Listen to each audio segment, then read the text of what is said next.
Now here we are going to discuss the failure of Rutherford model. Rutherford model किसके base पे दिया गया है? It is based on sun and planet system. But in दोनों में बहुत ही बड़ा फर्क है.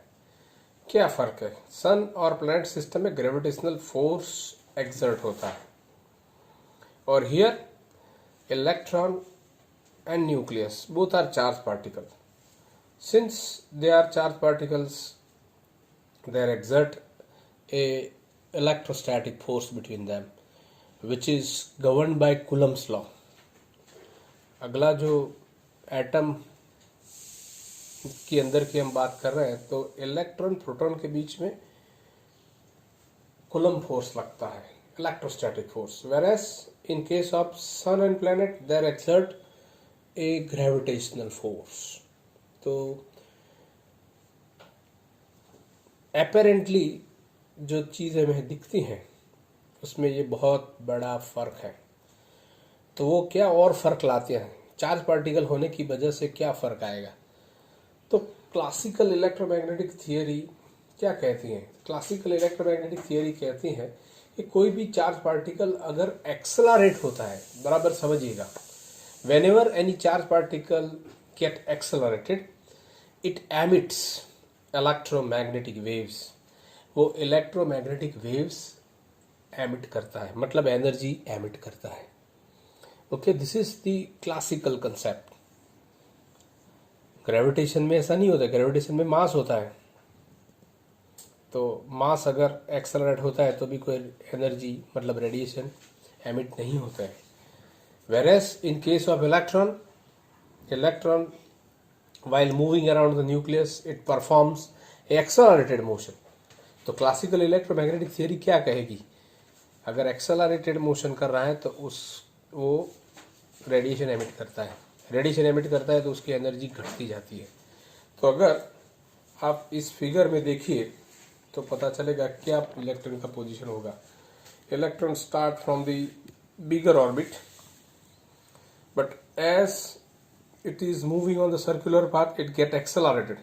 कोई भी अगर सर्कुलर पाथ पे मूव करता है तो एक्सेलरेट होता है. तो एक्सेलरेट होता है तो उसकी एनर्जी घटती जाती है. अगर इसकी एनर्जी घटती जाती है तो वो न्यूक्लियस माने प्रोटॉन के नज़दीक पहुंच जाता है. Ultimately when it loses complete energy, पूरा का पूरा एनर्जी अगर उसका लॉस हो जाएगा तो वो सुसाइड करेगा. कहाँ? न्यूक्लियस में. In this way you will not get a stable model of atom. Atom का आपको स्टेबल मॉडल नहीं मिलेगा. इलेक्ट्रॉन का स्टेबल होना हम इस मॉडल से नहीं समझा सकते.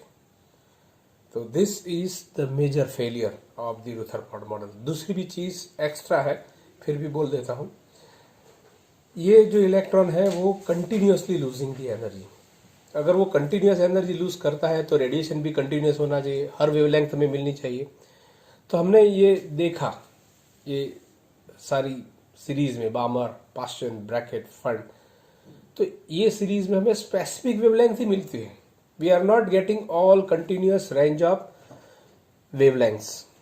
तो हियर बोहर के मॉडल अनुसार तो कंटिन्यूस मिलना चाहिए, यहाँ तो कंटिन्यूस मिलता नहीं है. ये दूसरा फेलियर है. So this is the failure of the Rutherford model. Rutherford model के अनुसार हमें कंटिन्यूस फ्रीक्वेंसी रेडिएशन की मिलनी चाहिए, वेवलेंथ कंटिन्यूस मिलनी चाहिए. आप देख सकते हो हमें स्पेसिफिक वेवलेंथ ही मिलती हैं. वो आगे आपने वो फिगर भी देखा होगा, फिगर में भी हर वेवलेंथ नहीं मिलता है. 6563 एंगस्ट्रॉम के बाद तुरंत देखो तो उसका 64 नहीं मिलता, 63 नहीं मिलता, 62 नहीं मिलता. तो there is a gap. Means we are getting a specific wavelength. This certain specific wavelength appearance is not explained with the help of this Rutherford model. अब ये एग्जाम्पल बोहर मॉडल के बेस हैं, क्लासिकल थियरी के base. तो according to classical theory means electromagnetic theory, calculate the initial frequency of the light emitted by the electron revolving around proton in hydrogen atom. Hydrogen atom में आपको पता है एक proton होता है न्यूक्लियस में और एक इलेक्ट्रॉन होता है। तो इलेक्ट्रॉन का रिवॉल्यूशन का फ्रीक्वेंसी हमें फाइंड करना है। Radius we already calculated 5.3 into 10 to the power minus 11. Velocity we also had in earlier sum. अब बहुत ही सिंपल सा फॉर्मूला हम जानते हैं कि velocity that is equal to r into omega. This is since your 11th standard chapter number 7 से ये चीज जानते हैं। v is equal to r omega. r is a radius, omega is a angular frequency. Angular frequency omega can be replaced with frequency. How? Omega is equal to 2 pi nu. तो हमने replace कर दिया तो new मिल जाएगा। अब velocity और radius का value रख दीजिए, you will gate frequency of revolution of electron around the proton. अब कितनी फ्रीक्वेंसी वाली लाइट एमिट होगी? तो सेम जितनी फ्रीक्वेंसी से इलेक्ट्रॉन रिवॉल्व करता है उतनी ही फ्रीक्वेंसी वाला रेडिएशन एमिट होगा। तो here we can get quite easily. अब रुथरफोर्ड की फेलियर के बाद कौन आता है? From Baahubali 1 to Baahubali 2। तो who is Baahubali 2? That Bohr, क्योंकि रुथरफोर्ड फेल हो गया। बाहुबली 1 में कौन फेल हुआ था याद कीजिएगा, हम तो भूल गए हैं। इधर रुथरफोर्ड फेल हुआ था। तो रुथरफोर्ड का फेलियर के आगे क्या आता है? बोहर आता है। तो Bohr made certain postulates. Postulates आप 9th स्टैंडर्ड से जानते हो कि these are mere assumptions। हम assumption ही करते हैं, we don't have the proof of the same sometime। कई बार हमारे पास उसका प्रूफ नहीं होता है। तो such postulates are given by Bohr which is also known as Bohr model। उसको Bohr model भी कहते हैं।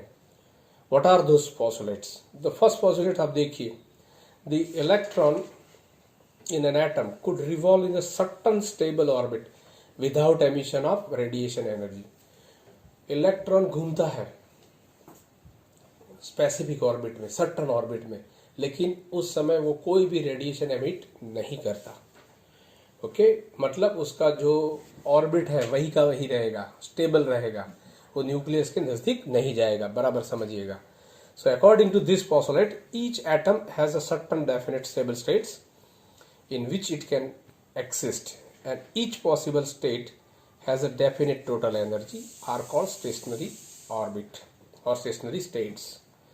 ये जो स्टेशनरी क्यों कहा जाता है कि वहां से इलेक्ट्रॉन हटता नहीं है नॉर्मल सर्कमस्टांसेस में, जितनी एनर्जी है उतनी ही एनर्जी से घूमता रहेगा।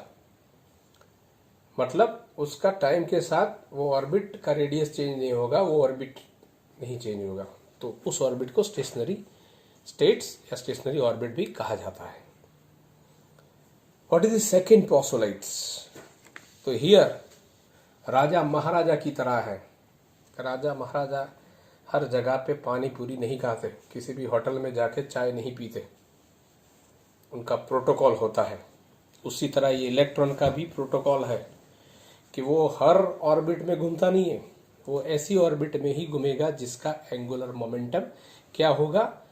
इंटीग्रल मल्टीपल ऑफ h/2 उस ऑर्बिट का नेसेसरली एंगुलर मोमेंटम कितना होगा? h/2। मतलब इलेक्ट्रॉन ऐसी ऑर्बिट में ही घूमेगा जिसमें उसका एंगुलर मोमेंटम h/2 का इंटीग्रल मल्टीपल हो।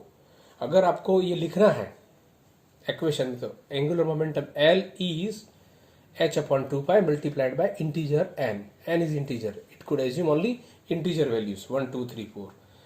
मतलब वो कभी 1.5 वैल्यू नहीं एज्यूम करेगा, 1.4 भी नहीं करेगा।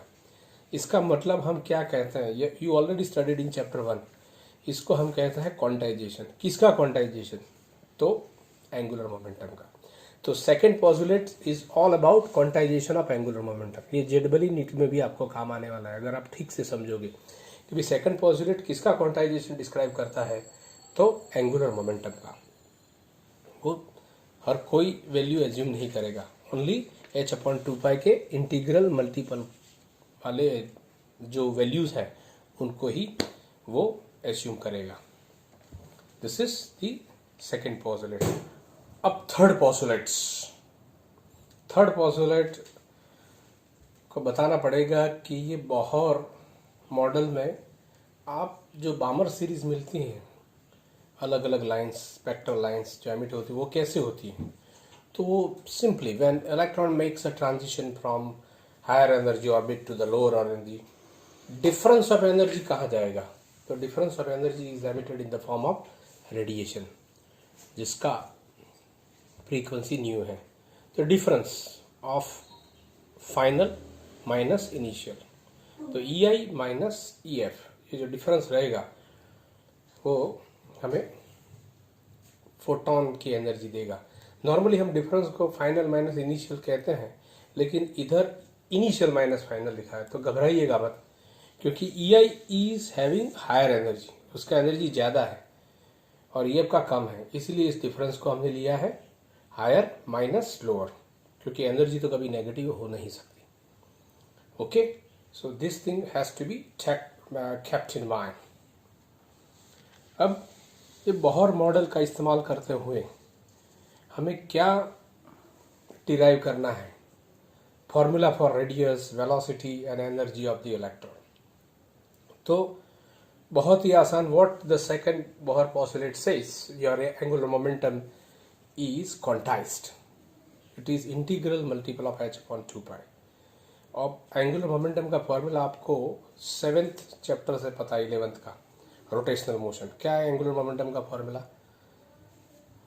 mvr. Here for a specific orbit we have denoted n for vn velocity and r for radius. Specific radius n के अनुसार होगा, इसीलिए हमने m को नहीं नंबर मतलब सब्सक्रिप्ट नहीं दिया है। क्यों? क्योंकि तो मास ही रहेगा। तो here n is integer, vn is the speed of electron in nth orbit, rn is the radius of electron nth possible orbit. यही पॉसिबल है, हर ऑर्बिट पॉसिबल नहीं है। अब कैसे मिलता है हमें वेलोसिटी का फॉर्मूला? बहुत ही आसान है। तो उसमें आप देखिएगा कि what is the force that keep the electron in the circular orbit, the centripetal force mva square by r। कौन प्रोवाइड करता है सेंट्रीपिटल फोर्स? तो आप पढ़े हो चैप्टर 1 में, the attractive electric force between electron and nucleus. Electron का charge ई है, न्यूक्लियस में सिर्फ प्रोटॉन ही है और कुछ नहीं है, तो उसका चार्ज भी ई होगा। तो E into E square 1/4 pi epsilon 0 R N square. ये फॉर्मूला आपका कुलम्स लॉ है, K Q1 Q2 by R square, और 1/4 pi epsilon 0 Q1 Q2 by R square. Vn को सब्जेक्ट बनाइए तो you will get a formula for the velocity in nth orbit. अब radius का formula निकालना है तो वो भी आसानी है, फिर से लिख दीजिए, centripetal force required provided by electrostatic force. अब इसको थोड़ा मतलब अरेंज कीजिए, M R N V N, M V R okay into V N को अलग ही रखिए। M R N V N means M V R, it is nothing but angular momentum which is necessarily equal to NH/2 pi. बराबर समझिएगा, M V R है, M V R की जगह पे हम क्या लिख सकते हैं? एल, और एल कितना होना चाहिए सेकंड पोस्टुलेट के हिसाब से? Integral multiple of H/2 pi, so NH/2 pi. Put the value M R N V N as NH/2 pi, तो इधर you will get your Vn. Okay, earlier the formula for Vn, we also have again a formula for Vn, but it is absolutely in terms of constant and quantum number n। इसको principal quantum number भी बोलते हैं। तो final formula आप देख लीजिए, velocity का क्या हुआ, 1/2 E square are epsilon 0 1/n। ये JEE और नीट में काम लगेगा कि वेलोसिटी का quantum number principal quantum number n से क्या रिलेशन है। तो it is inversely proportional to n। अगर आपका n ज़्यादा है तो वेलोसिटी कम होगी, n कम होगा तो वेलोसिटी ज़्यादा होगी। ये बराबर, ये सारे फॉर्मूला दिमाग में उसका एक्सरसाइज कराना है। तो these are the formula quite useful in many examples. Okay, अब आगे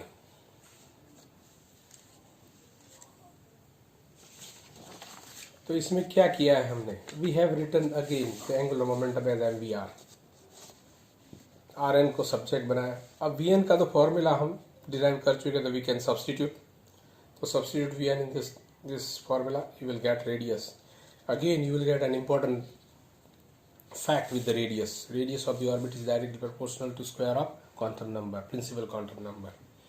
अगर r is equal to 1, n is equal to 1 लोगे तो रेडियस आपकी h square epsilon 0 pi m square मिलेगी। उसको बोहर रेडियस बोलते हैं और फर्स्ट बोहर रेडियस बोलते हैं जहाँ तक मैं जानता हूँ, लेकिन आपकी बुक में लिखा है बोहर रेडियस। सो कंफ्यूज मत होइएगा, this is first Bohr radius. और you can say Bohr radius of ground state. एक और चीज़ भी समझ लीजिए JEE नीट के लिए, ग्राउंड स्टेट मतलब n is equal to 1। Ground state का रेडियस कितना होगा तो इतना, ये फॉर्मूला है, उसका वैल्यू भी वेल नोन है, 5.3 इंटू 10⁻⁻11। ओके, हमें रेडियस का भी फॉर्मूला मिल गया। अब हम आगे बढ़ते हैं एनर्जी की ओर। तो एनर्जी आप अभी चैप्टर 2 है जो आपका, उसमें पढ़े हुए हैं कि पोटेंशियल एनर्जी और काइनेटिक एनर्जी, और हमने आगे भी जो वीडियो में बताया है कि एनर्जी कितनी होती है। तो energy is kinetic energy plus potential energy. Kinetic energy, potential energy, वो सब करके हमने we have derived this formula. We already had in the earlier videos. आगे वाले वीडियो मतलब जो भी वीडियो हमने आगे डिस्कस किए हैं उसमें ये दिया है। तो you simply substitute value of R N. Bohr model में क्या चीज़ आएगी, रेडियस कोई भी नहीं होती, ये राजा है इलेक्ट्रॉन, हर जगह पे नहीं बैठेगा, वही ऑर्बिट में बैठेगा जिसकी रेडियस ये फॉर्मूला के अनुरूप हो। तो ये फॉर्मूला रेडियस का according to the Bohr postulates और बोहर मॉड्यूल। तो आप सिंपली सब्स्टिट्यूट कर दीजिए आर एन का value and you get another interesting relation that e n is proportional to 1/n square. तो आप तीनों चीज़ें मिलाइए फॉर JEE नीट। तो ई एन का relation inversely proportional to inverse square of principal quantum number.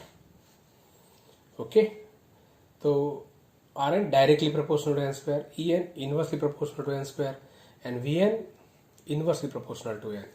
ये तीनों बराबर दिमाग में रखिएगा। ये सारे फॉर्मूला अगर दिमाग में ठीक से बैठे, पूरा समझे, तो कोई भी एग्जाम आपके लिए कठिन नहीं है।